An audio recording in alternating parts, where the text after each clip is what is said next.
Family cases के ही हवाले से आज हम बात करेंगे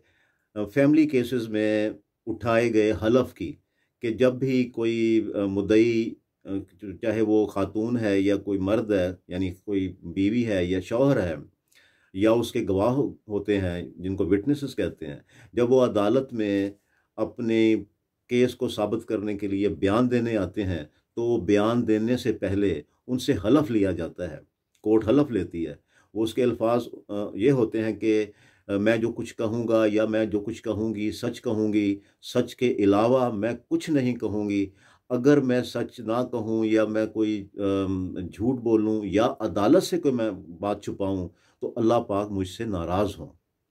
तो अल्लाह पाक को गवाह बना करके वो ये हलफ जो है वो ली उठाया जाता है खातून की तरफ से, उसके जो भी गवाह होते हैं उनकी तरफ से, जो मर्द होता है, हस्बैंड होता है, उसकी तरफ से या जो उसके गवाह होते हैं उनकी तरफ से ये हलफ उठाया जाता है। और ये आम तौर पर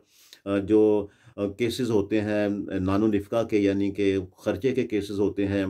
या सामान जहेज़ के जो केस होता है या पर्सनल बिलोंगिंग्स के जो केसेस होते हैं, उनमें जब ये बारी आती है कि कोर्ट जो है वो उसने शहादत के ज़रिए यानी गवाही के ज़रिए, एविडेंस के ज़रिए केस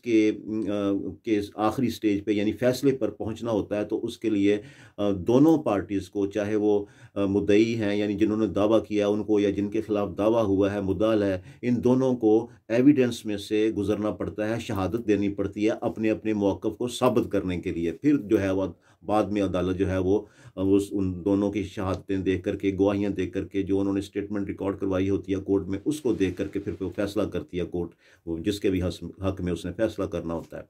तो ये जो हलफ होता है ये at the time of recording of evidence जो है, ये जो जिसे ओथ कहते हैं, ये यानी हलफ जो है वो उठाया जाता है। बात मैंने ये करनी थी कि ये जो हलफ उठाने वाला मामला है इसको लोगों ने बहुत ही एक अनइम्पॉर्टेंट सी चीज़ समझ लिया है, गैर अहम सी चीज़ समझ लिया है। आम तौर पे हमने देखा है कि ये जो नानो निफ़ा के केसेस होते हैं यानी कि खर्चे के केसेस होते हैं, जिसमें खातून ने अपना और अपने बच्चों का खर्चा क्लेम किया होता है, या सामान जहेज़ के जो केसेस होते हैं, जो बड़ी लंबी चौड़ी फहरिस्तें सामान जहेज़ की आम तौर पर ख़वातीन ने जो है वो लगाई होती हैं। हमारे पर्सनल एक्सपीरियंस में ये बात आई है कि ये झूठी होती है। इसी तरह जो उन्होंने अपने ख़ावंद के मुतल्लक़ क्लेम किया होता है कि जी उसकी आमदन 5 लाख है, उसकी आमदन 2 लाख है, वो जनाब ये बिज़नेस करता है, उसकी फ़लाँ प्रॉपर्टी है, उसका ये कारोबार है, वो जनाब ऐसे करता है, उसके जनाब इतने रिसोर्सेज़ हैं, वो इतनी इनकम कमाता है महीने की, और हमें जो है वो इतने 50,000 पर हेड जो है वो दे, या और इससे ज़्यादा भी बाज़ दफ़ा जो है वो क्लेम किया होता है, बाज़ दफ़ा थोड़ा कम भी क्लेम किया होता है, 25-30 हज़ार पर मंथ क्लेम किया होता है, अपना अपने बच्चों का पर हेड इतना क्लेम किया होता है। तो ये भी यहाँ पर भी जो है उन्होंने खातून ने एग्ज़ैजरेशन से काम लिया होता है, और इसके जवाब में मर्द ने जो जवाब दावा दाखिल किया होता है उसमें भी उसने झूठ बोला होता है, और उसके मुताबिक जो गवाही देने आता है, अपनी स्टेटमेंट रिकॉर्ड करवाने आता है या अपने गवाहों की स्टेटमेंट रिकॉर्ड करवाने आता है, तो वो उस हलफ जो उसने अल्लाह पाक को, अल्लाह ताला को हाज़िर नाज़िर जान करके जो हलफ दिया होता है कि मैं झूठी शहादत नहीं दूंगा, झूठी गवाही नहीं दूंगा, झूठी स्टेटमेंट नहीं दूंगा, उस हलफ को अब मैं ये तो नहीं कह कह सकता कि उसको पाँव तले रौंद कर, उसको एक साइड पर रखकर और उसको अनइम्पोर्टेंट समझते हुए दोनों पार्टीज जो हैं वो झूठी गवाही दे रही होती हैं अदालतों में। देखें, हम लोग वकील हैं, हमें आपने जो कुछ भी आके बताना है, हम आपके साथ तो नहीं रहते ना, हम मुद्दईयान को जान रहे होते हैं, उनके फैमिलीज़ को जान रहे होते हैं, ख़वातीन खातून को और उसके जो भी रिश्तेदार होते हैं हम उनको नहीं जान रहे होते। इसी तरह हम अगर खामंद है, हम उसको नहीं जान रहे होते, उसके जितने भी उसके गवाह होते हैं या रिश्तेदार होते हैं हम उनको नहीं जान रहे होते। हमारे पास जो भी पार्टी आती है वो अपने फैक्ट्स लेकर के आती है कि जी हमारे साथ ये ज़्यादती हो गई, हमारे साथ ये जुल्म हो गया। तो इस तरह से अल्टीमेटली झूठ बोल करके झूठी शहादत दी जाती है अदालतों में। हलफ अल्लाह पाक को, अल्लाह ताला को हाज़िर नाज़िर समझकर झूठी जो है वो गवाही अदालतों में दी जा रही है, और उसका इल्ज़ाम जो है मुआशरे में वकीलों पे लगाया जाता है कि वकील जनाब जो है अदालतों में झूठ बोलते हैं। वकील अदालतों में झूठ नहीं बोलते। आपने जो हमें बताया होता है हम उसके मुताबिक आपका केस अदालत में रखते हैं।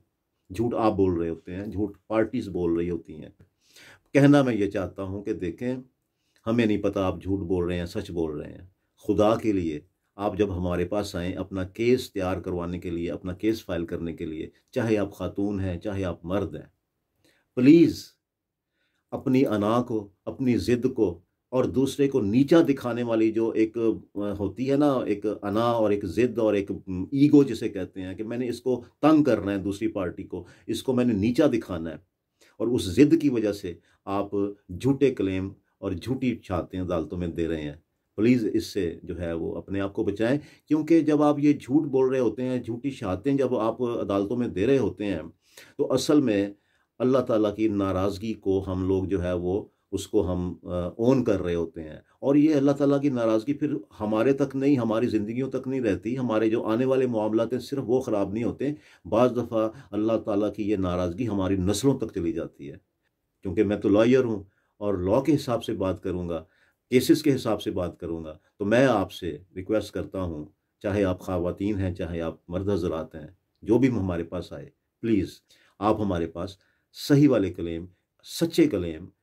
वो जो है वो लेकर के आएँ ताकि आपको अल्लाह ताला की नाराज़गी का शिकार ना होना पड़े। मेरा नाम है आगा ज़फ़र एडवोकेट।